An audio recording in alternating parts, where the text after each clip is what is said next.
प्रिय बच्चों, मेरा नाम अरविंद कुमार पुरणकार है। मैं आज आपको सूरदास का अगला पद बताऊंगा। इस पद में सूरदास जी ने प्रभु श्री कृष्ण के बाल स्वरूप का वर्णन किया है, जिसमें उन्होंने ये बताया है कि श्री कृष्ण अपने बाल में जब छोटे थे, बालक रूप में, तब उन्होंने अपनी माता से गाय चराने जाने के लिए जिद करने लगते हैं। इस पद में इसी का वर्णन किया गया है। कह रहे हैं, मैं अपनी सब गाय चराई हूँ, प्रात होत बल के संग जई हूँ,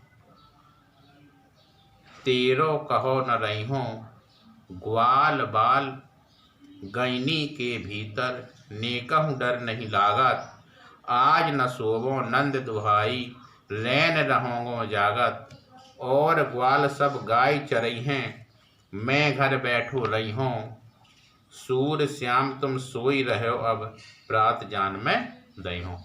इस पद में श्री कृष्ण जी के गाय चराने के लिए जिद करने की बात कर रहे हैं। वो अपनी माता से जिद कर रहे हैं कि हे माता, मैं गाय चराने जाऊंगा। लेकिन माता यशोदा अपने वात्सल्य के कारण ये मानती हैं कि बालक श्री कृष्ण बहुत छोटे हैं और वो गाय चराने जाएंगे तो कोई गाय उनको मार ना दे।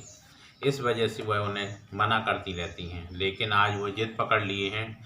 कह रहे हैं, मैं अपनी सब गाय चराऊँ, हे मैया, मैं अपनी सभी गायों को चराने जाऊंगा।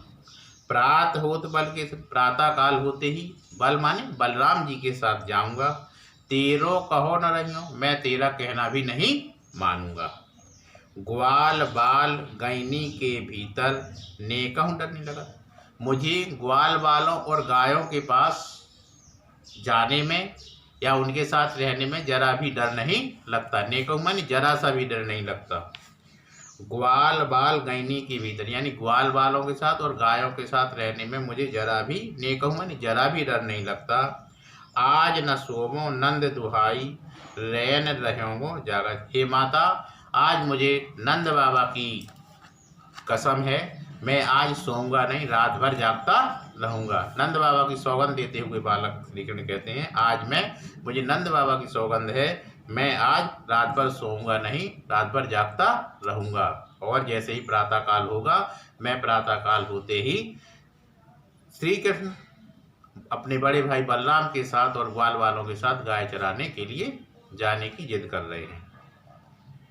कह रहे हैं, और ग्वाल सब गाय चरई हैं, मैं घर बैठो। हे माता, और ग्वाल बाल और मेरे सारे मित्र सभी क्या कहते हैं, गाय चराने के लिए जाते हैं और मैं इस तरह घर में बैठा रहता हूँ, मुझे ये बात अच्छी नहीं लगती। अतः हे माता, मैं भी गाय चराने के लिए वन में जाऊंगा।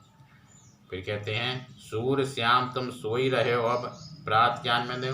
तो माता यशोदा अपने पुत्र श्री कृष्ण को समझाते हुए कह रही हैं, हे पुत्र, आज तुम अभी सो जाओ, अभी बहुत रात हो गई है, प्रातःकाल मैं तुम्हें जगा दूंगी, और जैसे ही प्रातःकाल होगा मैं तुम्हें जगा दूंगी और ग्वाल बालों के साथ वन में गाय चराने के लिए भेज दूंगी।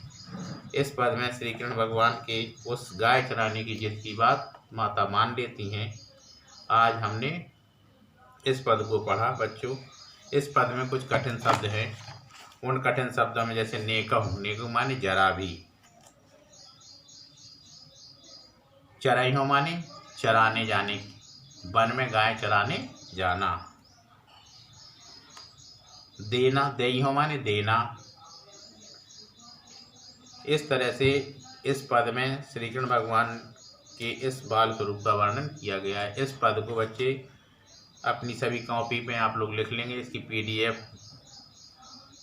इसका पीडीएफ फाइल भी हम आप लोगों को भेज देंगे और इस पद को ध्यानपूर्वक पढ़ लेंगे। हमने जितने भी शुरू से 1 से 4 तक पद पढ़ा दिए, ये सारे पद अपनी कॉपी में आपको नोट भी करना है, लिखना भी है, और इनकी चूँकि व्याख्या आती है, संदर्भ सहित व्याख्या लिखनी होती है, इसलिए हम इसका अर्थ आपको बताते जा रहे हैं और आपको इसको करना है।